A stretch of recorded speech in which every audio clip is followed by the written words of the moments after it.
Hello बच्चों, last में अभी अपन ने डिकम्पोजर के बारे में पढ़ा था। अभी जो अपना नेक्स्ट टॉपिक जो है क्या, फूड चेन कि हमने बायोटिक कंपोनेंट को डिस्कस कर लिया। अब बायोटिक कंपोनेंट को आपस में ऐड करते जाएंगे और क्या फॉर्म होगी, फूड चेन। एक इस पॉइंट को समझते चलना, बहुत अच्छा पॉइंट है, यहाँ से क्वेश्चन निकलेगा। फूड चेन क्या है, sequence and arrangement of organism according to their food habit. कि अभी जो प्रोड्यूसर थे वो फूड बना रहे थे, हर्बीवोर या बोले प्राइमरी कंज्यूमर उनको खा रहे थे। उसके बाद अपने प्राइमरी कंज्यूमर के बाद एक सेकेंडरी कंज्यूमर, फिर टर्शरी या बोले तो टॉप कंज्यूमर, उनको उनकी फूड हैबिट के अकॉर्डिंग क्या करना है, अरेंज करना है। वही क्या होगी, फूड चेन। जैसे आपने बताया ग्रास, ग्रास क्या है, प्रोड्यूसर है, तो इसको लिखा सबसे ऊपर ट्रॉफिक लेवल T1। उसके बाद ग्रास को कौन खा रहा है, रैबिट। बोले हर्बीवोर है, किसको खाएगा, ग्रास को, तो ग्रास के बाद किसको रखेंगे अपन, रैबिट को, ट्रॉफिक लेवल T2। रैबिट को कौन खा रहा है, वोल्फ, क्योंकि ये क्या है, कार्निवोर है, किसको खाएगा, हर्बीवोर पे डिपेंडेंट है, तो क्या होगा T3। और वोल्फ को कौन खा रहा है, लॉयन, तो वह है T4। तो बोले तो उनकी फूड हैबिट के अकॉर्डिंग उन्होंने अपने क्या किया, उनका अरेंजमेंट किया है, उनकी सीक्वेंसिंग की है, उनको सीक्वेंस में अरेंज किया है। यही क्या है, फूड चेन। कि कैसे फूड हैबिट, क्या रैबिट की फूड हैबिट क्या है, वोल्फ को खाना, अरे नहीं, इसको ग्रास को खाना, तो उसको ग्रास के बाद रखा, और रैबिट के बाद वोल्फ और लोयन। यहाँ पे जो एरो अपन रिप्रेजेंट कर रहे हैं इस प्रकार से, इसका मतलब क्या है कि ग्रास की एनर्जी ट्रांसफर हुई है रैबिट के अंदर, रैबिट के अंदर एनर्जी वोल्फ, और वोल्फ की एनर्जी लोयन के अंदर। अब नाम आ गया ट्रॉफिक लेवल। ट्रॉफिक लेवल का पहले भी मैं डिस्कस कर चुका हूं, वापस एक बार और सुनिएगा बेटा। ट्रॉफिक लेवल डेफिनेशन भी नॉर्मल, अगर एग्जाम में बोर्ड का एग्जाम आए तो पूछ सकता है, और जब अपन एचटीएससी का एग्जाम देंगे उसके अंदर कॉम्पिटिटिव पॉइंट ऑफ व्यू से फूड चेन इंपॉर्टेंट है। कोई फूड चेन का ना एग्जांपल दे देगा, कुछ भी उनको देख के कोई भी किसी भी टाइप का क्वेश्चन पूछा जा सकता है। जैसे ट्रॉफिक लेवल है, ट्रॉफिक लेवल क्या बताया था, specific functional position of an organism in food chain. कि एक फूड चेन जो हमने बनाई है उसके अंदर उस ऑर्गेनिज्म की फंक्शनल पोजीशन क्या है, वो उसका क्या कहलाएगा, ट्रॉफिक लेवल। बोले तो trophic level represent functional role, trophic level represent functional role not species. बोले तो वो उसके फंक्शन को बताता है, फंक्शनल पोजीशन को बताता है, वो किसी स्पीसीज को नहीं बताता, ऐसा नहीं है। जैसे कैसे नहीं बताता सर स्पीसीज को, दो एग्जांपल लिखे अपन ने, एग्जांपल से समझने की कोशिश करते हैं। क्या बोला, ट्रॉफिक लेवल क्या है कि किसी भी ऑर्गेनिज्म का फंक्शनल रोल क्या है, उसके अकॉर्डिंग उसको अपन अरेंज करेंगे फूड चेन में। वो स्पीसीज पे डिपेंड नहीं कर रहा। जैसे हर्बीवोर्स, ऐसा नहीं कि हर्बीवोर हमेशा रैबिट ही होगा बेटा, वो हर्बीवोर्स रैट भी हो सकता है, वो इंसेक्ट भी हो सकता है, वो कोई अदर एनिमल, कैटल हो सकता है, सीप हो सकती है, गोट हो सकती है, वो कुछ भी हो सकता है। तो बोले तो एक पर्टिकुलर स्पीसीज को नहीं बताता, वो फंक्शन क्या कर रहा है उस चीज को बताता है। जैसे रैबिट कौन से ट्रॉफिक लेवल पे है, किस पे है, T2। अगर मैं गोट को रखूंगा तो गोट को कहां रखूंगा, T2 पे। क्यों, क्योंकि गोट भी खाती है, ग्रास खाती है, प्लांट खाती है, इसलिए हमेशा किस पे आएगी, वो T2। जैसे एग्जांपल देखना, यहां पे अपने एग्जांपल दिया है grass, insect, frog, snake and hawk. इसी के साथ दूसरी फूड चेन बनाई अपने, grass, rat, snake and hawk. अगर हम यहाँ पे देखें तो स्नेक है बेटा, ध्यान से देखना, स्नेक में यहाँ पे स्नेक का ट्रॉफिक लेवल क्या है, बोलो ट्रॉफिक लेवल क्या है, T4। कौन सा है, T4, ये अलग फूड चेन है। अब अगर अपने नेक्स्ट फूड चेन बनाई है, वहीं पर स्नेक का ट्रॉफिक लेवल क्या आ गया, T3। ट्रॉफिक लेवल क्या है, T3। अगर हम ट्रॉफिक लेवल को ये देख के बनाते कि वो स्नेक है, तो हम हमेशा उसका ट्रॉफिक लेवल सेम रखते, बोले स्नेक को T4 पे रखते। यहां पे इस फूड चेन के अंदर तो हमको स्नेक कहां पर मिल गया, T3 पे मिल गया। तो बोले तो स्नेक का होना ये डिपेंड नहीं करता, स्नेक का होना ये नहीं बताता कि उसका ट्रॉफिक लेवल क्या है। क्या बताता है, वो इस चीज को बताता है कि वो उस फूड चेन के अंदर फंक्शन क्या कर रहा है। यहां अगर बात करें अपन फूड चेन को, एक लॉन्ग फूड चेन बनाई है, ग्रास को इंसेक्ट, इंसेक्ट को फ्रॉग, फ्रॉग को कौन खा रहा है, स्नेक। तो ये T3 वाले ऊपर फ्रॉग है, इसको खा रहा है स्नेक, तो T4 पे आ गया। और यहीं पे अगर इस फूड चेन के अंदर देखिए, ग्रास, रैट, रैट को खा रहा है, स्नेक, फिर हॉक, तो स्नेक कहां पर आ गया, T3 पे आ गया। तो किसी भी स्पीसीज की या किसी भी पर्टिकुलर ऑर्गेनिज्म का कोई फिक्स स्पीसीज के बारे में अपन को नहीं बताता कौन, ट्रॉफिक लेवल। हमें क्या बताता है कि वो फंक्शन क्या कर रहा है, जैसा फंक्शन करेगा उसी के अकॉर्डिंग फूड चेन के अंदर हम उसको अरेंज कर देंगे। क्लियर है ना। हम डायरेक्ट नहीं बताएंगे। यहाँ पर इस फूड चेन के अंदर अगर हमको पूछ ले कि स्नेक का ट्रॉफिक लेवल क्या है, तो आंसर क्या होगा सर T4। और ऐसी फूड चेन देके पूछ ले कि स्नेक का ट्रॉफिक लेवल क्या होगा T3। क्या ऑलवेज T4? क्या ऑलवेज T3? नहीं, वो हम फूड चेन को देख के बताएंगे कि ट्रॉफिक लेवल कि वो उस फूड चेन में कर क्या रहा है, क्या फंक्शन कर रहा है। वो फ्रॉग को खाने का काम कर रहा है, T3 पे जो ऑर्गेनिज्म खा रहा, T3 पे जो ऑर्गेनिज्म है उसको खाने का काम कर रहा है, इसलिए वो कहां पर आ गया T3 से पीछे T4 पर। कभी भी सेम ट्रॉफिक लेवल पर फीडिंग नहीं होगी, फीडिंग नॉट अगर एट सेम ट्रॉफिक लेवल। ऐसे नहीं है कि T3 वाला T3 को ही खा रहा है। अगर T3 वाला T3 को खाएगा तो जिसको खा रहा है, ध्यान से, जिसको खा रहा है वो हो जाएगा आगे, और जो खा रहा है वो उसके पीछे वाले ट्रॉफिक लेवल पे हो जाएगा। जैसे अगर मैं एग्जांपल की बात करूं बेटा, इसको मैं रफ कर रहा हूं। जैसे अगर एग्जांपल आपने लिखा था, जैसे मान लो रोटी है, रोटी को निपटा दिया कॉकरोच, और इस कॉकरोच को मान ले किसी दूसरे कॉकरोच ने मिटा दिया, निपटा दिया, बोले तो कैनिबलिज्म शो कर दिया। ट्रॉफिक लेवल T1, इसका ट्रॉफिक लेवल T2। अब बोलो ये ट्रॉफिक लेवल T3। पता चला कॉकरोच था तो सर एक ट्रॉफिक लेवल पे रखते, नहीं, जो फंक्शन कर रहा है उसी के अकॉर्डिंग ये इसको खा रहा है, तो ये कहां पे, ये क्या खा रहा है, रोटी को खा रहा है, तो ट्रॉफिक लेवल T2, और इसको खाने वाला कहां पर आ गया T3 पे। तो बोले तो किसी ऑर्गेनिज्म की स्पीशीज के बारे में हमें आइडेंटिफाई नहीं करवाता कौन, ट्रॉफिक लेवल, वो उसके फंक्शनल रोल को बताता है। डन। चलिए बेटा नेक्स्ट देखिएगा कि अगर हम पढ़ चुके हैं कि अगर ट्रॉफिक T1 हमें पूछ ले तो ऑलवेज ध्यान रखना प्रोड्यूसर होगा। वो ग्रास है, वो ट्री है, कि वो हर्ब है, वो शर्ब है, हमें नहीं पता। अगर पूछे तो हम बोल देंगे हमें नहीं पता, हमें नहीं पता, हमसे मत पूछो ना। अरे बता दोगे ना, हम तो क्या बोलेंगे, T1 पे कौन है बेटा, प्रोड्यूसर है, T2 पे कौन है, प्राइमरी कंज्यूमर, T3 पे सेकेंडरी कंज्यूमर, और T4 पर टर्सरी या टॉप कंज्यूमर। आपने बोला सर टर्सरी या टॉप, बताया था ना बेटा। अगर इसको आगे ऑर्गेनिज्म को खाया जा सकता है तो T3 लिख देंगे, नहीं खाया जा सकता है टॉप कंज्यूमर लिख देंगे। क्लियर है? चलिए नेक्स्ट आ जाइए, बहुत शानदार चीज आ रही है, थोड़ा सा अच्छा कंसेप्ट है, ध्यान से समझना बेटा, थोड़ा सा कॉम्प्लिकेटेड हो जाएगा, थोड़ा सा भी, और जो कॉम्प्लिकेटेड होगा जो समझने का होगा वही तो समझना होता है, बाकी तो इजी है, कोई दिक्कत ही नहीं। चलिएगा बेटा अगर हम बात करें फूड चेन की, long food chain not good, जिसके अंदर अगर बात करें 5 तक ट्रॉफिक लेवल होंगे। अभी अपने 5 ट्रॉफिक लेवल की फूड चेन बनाई थी, और अगर हम 5 लेवल की फूड चेन को बात करें, ट्रॉफिक लेवल जिसके अंदर 5-6 से हो, तो वो फूड चेन अच्छी नहीं है, या बोले तो हेल्दी फूड चेन नहीं है, लॉन्ग फूड चेन है, not good. 3 to 4 trophic level is considered as healthy food chain. अगर किसी फूड चेन के अंदर 3 से 4 ट्रॉफिक लेवल होंगे तो हम उसे कंसिडर करेंगे कि वो कैसी है, हेल्दी फूड चेन है। क्वेश्चन आया क्यों? क्योंकि सास भी कभी बहू थी। चलिएगा देखते हैं कब कौन क्या थी। यहां पर 3 से 4 ट्रॉफिक लेवल अपने क्या बताया, हेल्दी फूड चेन है।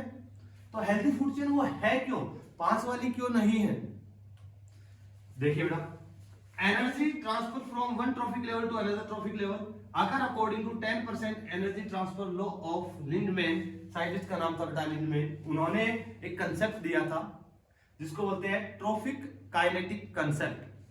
केमिस्ट्री, फिजिक्स, बायोलॉजी, हर जगह थर्मोडायनेमिक्स, ट्रॉफिक काइनेटिक कंसेप्ट। इन्होंने क्या बताया था कि जब एनर्जी एक ट्रॉफिक लेवल से दूसरे ट्रॉफिक लेवल पर ट्रांसफर होती है, एक ट्रॉफिक लेवल से दूसरे ट्रॉफिक लेवल पर, बोले तो जब T1 से एनर्जी T2 पे ट्रांसफर हो रही है, T2 से T3, T3 से T4, जब एनर्जी ट्रांसफर होती है तो वो energy maximum maximum maximum maximum 10% transfer हो सकती है। एक ट्रॉफिक लेवल से दूसरे ट्रॉफिक लेवल पर एनर्जी का मैक्सिमम मैक्सिमम मैक्सिमम 10% ट्रांसफर हो सकता है, इससे ज्यादा नहीं होगा। इसी चीज को समझना है, यही चीजें जो समझ में नहीं आती है बेटा, ध्यान से सुनना। हमने एक फूड चेन को बनाया है, इसी फूड चेन के अंदर समझने की कोशिश करते हैं। उससे पहले मैं एक स्टेटमेंट बोलता हूं कि कोई भी ट्रॉफिक लेवल, किसी भी ट्रॉफिक लेवल पर जो एनर्जी आती है, प्रोड्यूसर के पास सनलाइट टोटल आई, उसके बाद जिन्होंने टोटल बायोमास अपना बनाया, एनर्जी का प्रोडक्शन किया, प्रोड्यूसर से गई है वो प्राइमरी कंज्यूमर हर्बीवोर के पास, तो जितनी एनर्जी गई है, फिर उसके बाद प्राइमरी कार्निवोर, क्या बोला, प्राइमरी कार्निवोर सेकेंडरी कंज्यूमर गई है, मान लो अपने यहाँ वोल्व को कंसिडर किया है, वोल्व के पास, अब वोल्व से गया है लोइन के पास। तो जब एक ट्रॉपिक लेवल से दूसरे ट्रॉपिक लेवल पर जब एनर्जी ट्रांसफर हो रही है, जो टोटल एनर्जी गई है, टोटल एनर्जी गई है, वो उसका सिर्फ 10% नया बायोमास सिंथेसाइज कर सकता है कोई लिविंग ऑर्गेनिज्म। जितनी एनर्जी उसके पास आई है उसका कितना परसेंट कर सकता है? 10% नया बायोमास अपना वेट, लेंथ, नंबर बढ़ा सकता है। कितना परसेंट? सिर्फ जितनी एनर्जी आई उसका सिर्फ 10%। 90% का क्या होगा? 90% एनर्जी लॉस हो जाएगी। 90% एनर्जी लॉस हो जाएगी। कैसे? समझने की कोशिश करिएगा बेटा, थोड़ा सा कॉम्प्लिकेटेड पड़ेगा, बट ये समझ में आएगा तो आगे हमारी दिक्कत नहीं। एक क्वेश्चन आएगा यहाँ से, क्वेश्चन बहुत इजी आएगा। करने के बाद एक चीज याद रखनी है, वो याद रखेंगे, क्वेश्चन वैसे ही हो जाएगा, बट समझना है। Grass, rabbit, wolf and lion. अगर मान लो सनलाइट आई, लाइट आई, और यहाँ पे जो भी हमारी स्टडी होगी, ध्यान रखना बेटा, जो भी अभी हम स्टडी कर रहे हैं इकोलॉजिकल पॉइंट ऑफ व्यू से, जो भी स्टडी कर रहे हैं, तो स्टडी करने के लिए हम जो स्टडी के लिए पैरामीटर लेंगे वो क्या है? हमारे पास होना चाहिए यूनिट एरिया और यूनिट टाइम। जो भी हम स्टडी कर रहे हैं इकोसिस्टम के अंदर, वो यूनिट एरिया में और यूनिट टाइम में स्टडी कर रहे हैं। ऐसा नहीं कि कभी देख लिया कि आज मेजर कर लिया कितना है, अब एक साल गए नहीं, एक साल बाद देख के आ रहे हैं, नहीं। एक पर्टिकुलर अपन को एरिया डिसाइड करना पड़ेगा, एक पर्टिकुलर फिक्स टाइम देना पड़ेगा। अब फिर उसके अपने अंडरविजन क्या करना पड़ेगा, या बोले तो अपने सुपरविजन के अंदर हमको क्या करना पड़ेगा? उसको ऑब्जर्व करना पड़ेगा, स्टडी करनी पड़ेगी। तो यहाँ पे जो भी स्टडी हो रही है, हम जो भी कर रहे हैं, वो एक यूनिट एरिया और यूनिट टाइम की है। और यहाँ पे जो यूनिट एरिया स्टडी के लिए ले रहे हैं बेटा, वो यूनिट एरिया भी कुछ ऐसा होना चाहिए कि जहां पर अच्छे से एक फूड चेन चल सके, एक अच्छे से फूड चेन चल सके। थोड़ा सा लोड पड़ेगा दिमाग पे कि सर क्या चल रहा है, थोड़ा सा दिक्कत आ रही है, बट कोशिश करिएगा बेटा। क्या है कि एक फूड चेन अच्छी सी चल सके, इतना सरफेस अपन को एक यूनिट एरिया लेना है। यहाँ पे अगर मैंने ग्रास लिखा है तो इस ग्रास का मतलब एक ग्रास मत समझिएगा, एक रैबिट, एक वोल्फ, एक लोइन नहीं है बेटा, कि एक ग्रास है, एक ग्रास को एक रैबिट खा रहा है, एक रैबिट को एक वोल्फ को एक लोइन, ऐसा नहीं है। ये जो ग्रास की आज बात चल रही है, ये बात चल रही है ट्रॉफिक लेवल T1 की। यहां पर बोले तो ये जो ग्रास है वो कहां की है? यूनिट एरिया की। रैबिट यूनिट एरिया की, वोल्फ यूनिट एरिया की, और लोइन यूनिट एरिया की। ग्रास हो सकती है यूनिट एरिया के अंदर 1 लाख, उसके ऊपर मान लो रैबिट है 100, उसके ऊपर वोल्फ 10 एंड लोयन 1। लोयन 1 हो सकता है क्योंकि लार्ज है, टॉप कंज्यूमर है, तो ये टॉप का कार्निवोर है, टॉप का कंज्यूमर है, तो इसके नंबर 1 हो सकता है। इनके नंबर ऐसे नहीं कि 100 लोयन मिलेंगे, समझ रहे हो ना? चलिए बेटा देखते हैं। जैसे ही लाइट आई, एक यूनिट एरिया मिला, यूनिट टाइम में मान लो दे दिया 1 साल का टाइम इनको। 1 साल के अंदर इन्होंने टोटल अपना जो एनर्जी का प्रोडक्शन किया वो 100 किलो कैलोरी था, हम मान के चल रहे हैं। कितना किलो कैलोरी था? 100 किलो कैलोरी हम मान के चल रहे हैं। कोई भी ट्रॉपिक लेवल पर टोटल जो एनर्जी आएगी, जो टोटल एनर्जी उनके पास है, उनका सिर्फ 10% ही नया बायोमास बनेगा, बॉडी के अंदर नई चीजें बनेगी, बाकी 90% हीट लॉस हो जाएगा। किस फॉर्म में हो रहा है देखिएगा। टोटल जो 100 किलो कैलोरी किसके पास आई है? ग्रास के पास, और 90% क्या कर देता है इसमें से? वो लॉस कर देता है। ये जो 90% लॉस किस में हो रहा है? एक तो हो रहा है बेटा रेस्पिरेशन प्रोसेस में, दूसरा हो रहा है अदर मेटाबॉलिक एक्टिविटीज में। रेस्पिरेशन का मतलब है कि मेंटेनेंस के लिए, कि लाइव रहने के लिए, जिंदा रहने के लिए जो मेटाबॉलिक एक्टिविटीज हो रही है उसमें क्या करनी पड़ेगी? एनर्जी खर्च करनी पड़ेगी। जो सेल के अंदर जो रिएक्शंस हो रही है उसमें खर्च करनी पड़ेगी। तो प्लांट के अंदर, प्रोड्यूसर के अंदर टोटल एनर्जी जो इसके पास है, बनी है, बनाई है इसने लाइट एनर्जी से, उसका 20% खर्च हो जाता है। और अदर OMA का मतलब बेटा अदर मेटाबॉलिक एक्टिविटीज के अंदर प्रोड्यूसर कितना लॉस करते हैं? 70%। अदर मेटाबॉलिक एक्टिविटीज का लॉस का मतलब है जैसे तुम चल रहे थे, तुम्हारे हाथ में कुल्हाड़ी थी, एक प्लांट के मार दी, डैमेज हो गया, उसको वहां की सेल क्या करनी पड़ेगी बेटा? रिकवर करनी पड़ेगी, डिवीजन करना पड़ेगा, एनर्जी खर्च होगी। कोई दूसरा आया, थोड़ा बहुत कुछ डाली वाली तोड़ के चला गया, तो इसको भी क्या करना है? रिपेयर करना है।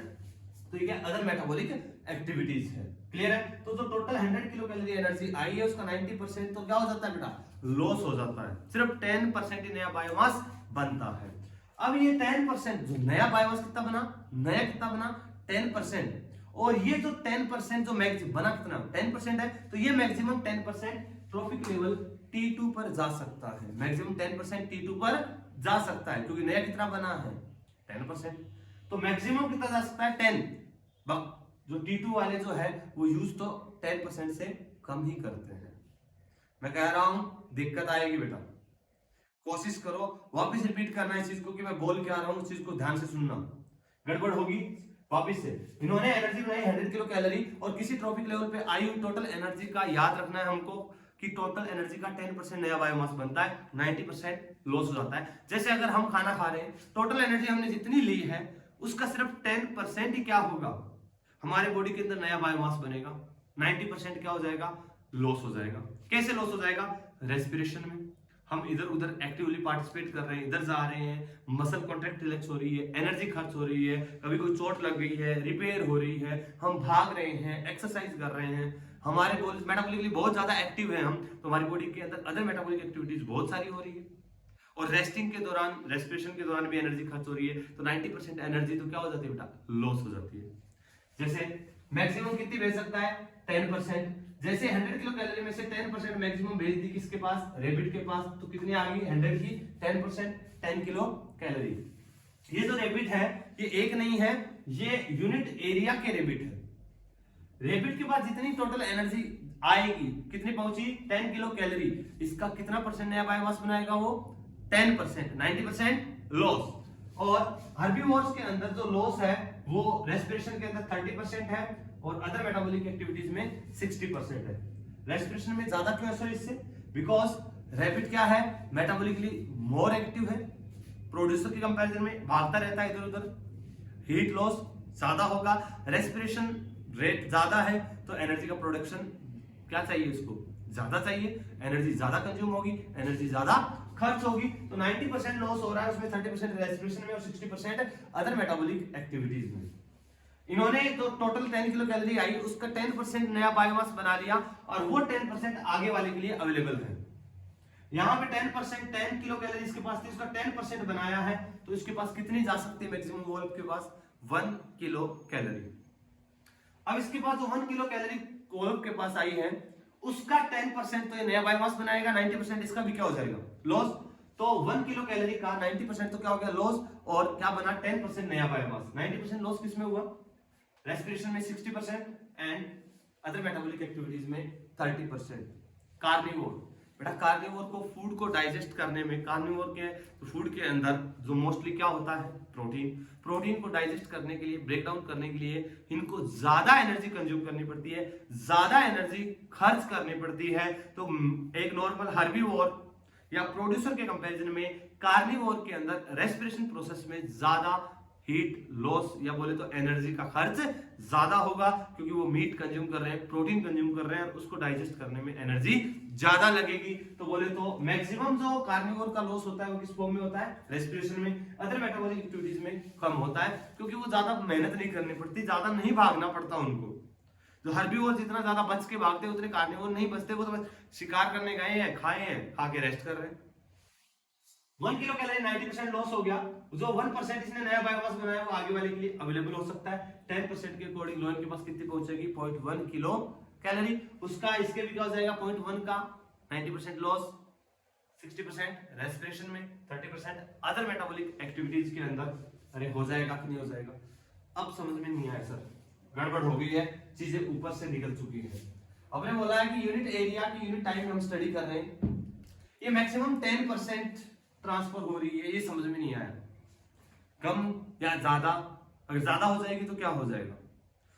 कोशिश करता हूं मैं समझाने की बेटा, कामयाब कोशिश है कि नाकामयाब वो तुम पढ़ने के बाद पता चलेगा कि समझ में आया कि नहीं आया। यहाँ पे अगर मैं मान लो बेटा एक यूनिट एरिया की ग्रास है, यहाँ पे ग्रास मैं लेके चल रहा हूं कि टोटल 10 ग्रास है, कितनी ग्रास है 10, क्लियर है। यूनिट एरिया की यूनिट टाइम में इसके ऊपर स्टडी करनी है।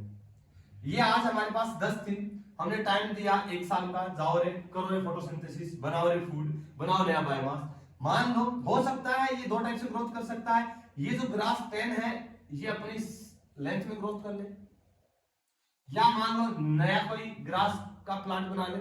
मान लो समझने के हिसाब से मैंने आज बना दिया कि पहले 10 थी, आज एक नई ग्रास इन्होंने और बना दी 11, टोटल 10 थी। जो एनर्जी आई उसका 10% इन्होंने नया बना लिया, तो 10 का 10% मैंने कर दिया 1, कर सकता हूं। तो 10% नया बायोमास बना, एक नई ग्रास बन गई। तो ये जो एक नई बनी है ये अवेलेबल है किनके लिए, T2 ट्रॉफिक लेवल के लिए। अगर वो आएगा तो उसको बोलेंगे जा एक ग्रास खा ले। अगर एक ग्रास खाएगा तो ट्रॉफिक लेवल जो T1 है उसके ऊपर अपना जो ग्रास के नंबर क्या रहेंगे, कांस्टेंट रहेंगे, और बोले तो वो जिस स्टेज में है उसी स्टेज में रहेगा। अब रैबिट आए, बोला नहीं हम एक नहीं, हम तो बेटा 3 खाएंगे, और उन्होंने 3 ग्रास को निपटा दिया। आज 3 खा के गए, फिर उतना टाइम मिला, इन्होंने फोटोसिंथेसिस किया, नया बायोमास बनाया। मान लो नया बायोमास बनाकर टोटल अभी कितनी है, 8 है, तो एक नई और बन गई। वैसे 8 का 1%, 8 का 10% 1 नहीं होता, कम ही होता है। मान लो एक और बना ली, नेक्स्ट टाइम आया 3 और खा गया, 2 3। नेक्स्ट टाइम आएगा एक और बनेगी, बट एक और बनेगी, खा जाएगा एक एक्स्ट्रा। अगर एक और बनी तो खा जाएगा एक एक्स्ट्रा। तो धीरे धीरे धीरे धीरे खुद मर जाएगा। क्यों? क्योंकि धीरे धीरे क्या करता जा रहा है, वो अपना फूड कम करता जा रहा है, अपना फूड कम करता जा रहा है। क्योंकि अगर अपन एग्जांपल लेके चले कि 10 ग्रास थी, टाइम दिया, कुछ यूनिट टाइम में उन्होंने नई ग्रास एक और बना ली, बोले टोटल एनर्जी जो आएगी उसके पास, उसका 10% नया बायोमास बनेगा। 10 ग्रास थी, 10% के हिसाब से मान लो एक ग्रास नई बन गई, मान लिया। तो अब जो एक ग्रास नई बनी है ये अवेलेबल है किसके लिए, T2 के लिए, रैबिट के लिए, कि तुम और खाओ। अगर वो खा के गए तो हमारा जो इकोसिस्टम के अंदर जो ग्रास का जो इकोसिस्टम था, प्रोड्यूसर थे, उनके नंबर कांस्टेंट रहेंगे। अगर वो ज्यादा खा गए तो धीरे धीरे अपना फूड कम करते जाएंगे, और जैसे फूड खत्म हो जाएगा क्या खुद मिट्टी खाएंगे, बोले तो खुद भी मर जाएंगे। तो फिर सर तो 10% रियलिटी के अंदर वो 10% नहीं खाते हैं, 10% से कम ही खाते हैं, 5%, 6%, 5 to 6% के आसपास ही खाते हैं। अगर मैक्सिमम 10% नहीं खा रहे, मतलब जितनी बना रहे उससे कम खा रहे हैं। अगर किसी इकोसिस्टम में जो हर्बीवोर्स है, प्रोड्यूसर को जितना वो सिंथेसाइज कर रहे हैं उससे कम खा रहे हैं, तो हमें पता चलेगा कुछ टाइम बाद वो इकोसिस्टम में प्रोड्यूसर ग्रो कर रहे हैं, बोले तो वो ग्रासलैंड क्या होगा, ग्रोइंग होगा। अगर वो 10% से ज्यादा खाने लग जाए तो ग्रासलैंड घटता हुआ नजर आएगा। मैक्सिमम खा रहे हैं 10%, तो ग्रासलैंड का साइज वही रहेगा। क्लियर है क्या? चलिएगा, तो यहां पर अब जो कंक्लूजन है वो तुम्हें ये याद रखना है, मैंने 5-7-10 मिनट बोला है, एक ही चीज याद रखनी है, किसी भी ट्रॉफिक लेवल पर जब भी एनर्जी ट्रांसफर करो 10% करना है। 10% मैथ के अंदर बहुत अच्छे से निकालना आता है। एग्जामिनर हमें देगा कि इतनी एनर्जी है ट्रॉफिक लेवल T1 पर, तो लोअर के पास कितनी एनर्जी पहुंचेगी, तो हमें उनका सिर्फ 10% करते जाना है। इसका 10% इसके पास, इसका 10% इसके पास, इसका 10% इसके पास, यही है अपने लिए। कोई क्वेश्चन गलत नहीं होगा, बस ये समझाने की कोशिश कर रहा था। अभी भी मैं कह रहा हूँ बेटा इजीली समझ में नहीं आएगा, फिर भी कोशिश करना, अगर समझ में आया है या कोई डाउट लगे तो वो पूछ लेना। क्लियर है ना? वरना याद रखना 10%। एक और चीज, सनलाइट से जो ग्रास के पास एनर्जी आ रही है, सनलाइट से ग्रास के पास एनर्जी आ रही है, सनलाइट से कितनी एनर्जी आ रही है उसका 10% ग्रास के पास नहीं है। तो 10% का लो लागू हमें करना है बेटा, वो करना है फूड चेन में, लिविंग के बीच में करना है। यहां से चाहे मान लो 1000 नहीं, चाहे 10,000 किलो कैलोरी एनर्जी आ रही है, कितनी आ रही है, 10,000 किलो कैलोरी आ रही है सन से, इसका 10% मत बना देना बेटा, इसका 10% लागू नहीं होगा, क्योंकि ये फूड चेन का पार्ट नहीं है। यहां से सनलाइट से जो एनर्जी आ रही है उसका 10% ग्रास के पास नहीं, जो सनलाइट आ रही है उसका जितना फोटोसिंथेसिस करेंगे उन्होंने जितनी एनर्जी बनाई है, अब उस एनर्जी का मैक्सिमम आगे वाले के पास वो 10% भेजेंगे। तो 10% का लोग ध्यान रखना, फूड चेन के लिए अलाउ करना है, उससे पहले नहीं करना, क्योंकि सनलाइट तो फिक्स आ ही रही है, पूरे दिन गिर रही है, कॉन्टिन्यूस गिर रही है, तो उसका 10% अगर प्लांट बनाने लग जाएगा तो बहुत ज्यादा एनर्जी का प्रोडक्शन हो जाएगा। तो प्लांट जितना अपना फोटोसिंथेसिस किया, जो एनर्जी बनाया, उसका आगे वाले ट्रॉफिक लेवल पर 10% ट्रांसफर होगा। तो अगर एग्जामिनर कहीं पे ये पूछ रहे अपन को कि सनलाइट और प्रोड्यूसर के बीच में 10% लागू होगा, हम कहते हैं नहीं लागू होगा। 10% ग्रास से रेबिट, यस, रेबिट से वोल्फ, वोल्फ से लोए, यस, क्लियर है। और बोर्ड पॉइंट ऑफ व्यू से तुमको तो एक इतना ही याद रखना है कि 10% एनर्जी ट्रांसफर होती है, बस एक ट्रॉपिक लेवल से दूसरे ट्रॉपिक लेवल पे जाएंगे 10% एनर्जी ट्रांसफर होती है, लॉ ऑफ बोले तो थर्मोडायनेमिक्स, इतना ही याद रखना है अकॉर्डिंग टू बोर्ड। अब एसटीएससी के अंदर एक चीज कोशिश करना, थोड़ा पढ़ लेना, हमको लर्न करना है। पूछ लेगा कि प्रोड्यूसर के अंदर रेस्पिरेशन के अंदर लॉस कितना होता है, फिक्स है, कैलकुलेटिव है, डाटा है, ध्यान रखना है कि रेस्पिरेशन है वो 20% लॉस करते हैं, अदर मेटाबॉलिक एक्टिविटीज में 70%, रैबिट रेस्पिरेशन में 30%, अदर मेटाबॉलिक 60, और कार्निवोर 60 और 30। कार्निवोर को रेस्पिरेशन प्रोसेस, रेस्पिरेशन का मतलब समझते हो ना कि फूड का ऑक्सीडेशन करना है, फूड के ऑक्सीडेशन से जो एनर्जी मिल रही है उसके अंदर जो लॉस हुआ है वो क्या है, रेस्पिरेशन लॉस। चलिए अब पता नहीं, ये मत बोलना सर रेस्पिरेशन में तो एनर्जी बनती है, यस बनती है, बट खर्च भी तो होती है। प्लांट ने रेस्पिरेशन जिंदा रहने के लिए क्या करी है, एनर्जी खर्च करी है, अरे करी है। रेस्पिरेशन फूड का ऑक्सीडेशन होता है, यस ब्रेकडाउन होता है, एनर्जी मिलती है, उसी एनर्जी का तो वो यूज कर रहे हैं, और उसी एनर्जी का मोस्ट ऑफ द पार्ट तो क्या हो रहा है, लॉस हो रहा है। चलिएगा इसी चीज को देखते हुए अपन इसके कंक्लूजन के कुछ कंक्लूजन पॉइंट पे जाते हैं कि जब हम T1 से T4 जाते हैं, T1 से T4 जाते हैं तो बोलो परसेंट एनर्जी ट्रांसफर बढ़ता है कि घटता है, सर घटता है, घटेगा नहीं, क्या होगा, कांस्टेंट। बोले तो परसेंट एनर्जी ट्रांसफर कितना, कांस्टेंट, परसेंटेज पूछा है 10%, 10%, 10%, आगे वाले टॉपिक लेवल पे 10% ट्रांसफर होती है। अमाउंट ऑफ एनर्जी बोलो, यस सर घटी है, amount of energy topic level पे गए हैं तो डिक्रीज हुई है। परसेंट रेस्पिरेशन 20%, 30%, 60%, 60%, बोले तो परसेंट रेस्पिरेशन बढ़ा है कि परसेंट रेस्पिरेशन लॉस जो है वो ट्रॉपिक लेवल टॉप पर ज्यादा हो रहा है। ट्रॉपिक लेवल का बायोमास बताइए, ट्रॉपिक लेवल का बायोमास, ट्रॉपिक लेवल का बायोमास कम हुआ है।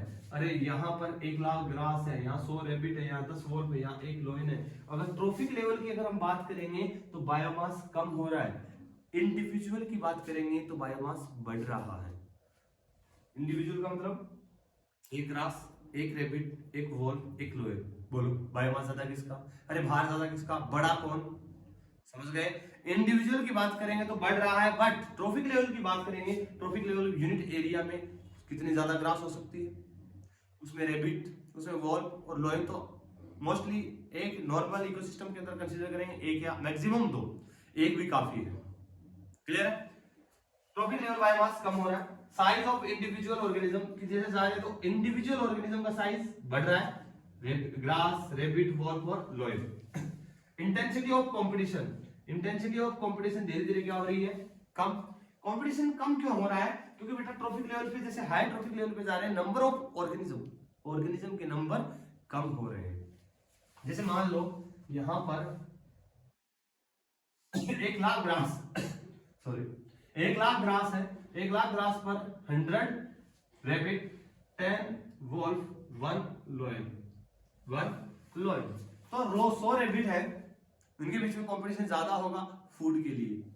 10 वुल्फ के बीच में भी कंपटीशन होगा, अकेला 1 लोइन है, सब कुछ वो अकेला ही है, तो इनके बीच में देखे तो स्पीशीज के बीच में कंपटीशन धीरे धीरे क्या होता है, कम होता है, जब एक ट्रॉपिक लेवल से दूसरे ट्रॉपिक लेवल पर हम ट्रांस जाते हैं। क्लियर है ना। चलिए एक चीज और सुनिएगा, अगर यहाँ पे देखें तो 2 पॉइंट इंपॉर्टेंट आते हैं कि जो प्रोड्यूसर है, producer ecologically strong, producer ecosystem के अंदर अगर अपन देखें इकोलॉजिकली क्या है, स्ट्रॉन्ग, बट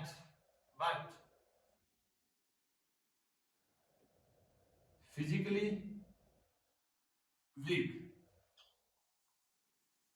या इसी प्रकार बात करें तो consumer ecologically weak but physically strong. ध्यान से कि अगर इकोलॉजिकल पॉइंट ऑफ व्यू से देखें, एनर्जी पॉइंट ऑफ व्यू से देखें तो सबसे ज्यादा एनर्जी किसके पास है, ग्रास, सबसे कम लोइन के पास। इकोलॉजिकल पॉइंट ऑफ व्यू से वो सबसे वीक है बट फिजिकली स्ट्रॉन्ग है। फिजिकली स्ट्रॉन्ग ग्रास होता है कि लोइन होता है, रैबिट होता है कि लोइन होता है, वोल्फ होता है कि लोइन, सब लोइन। और ये होता है कैसे।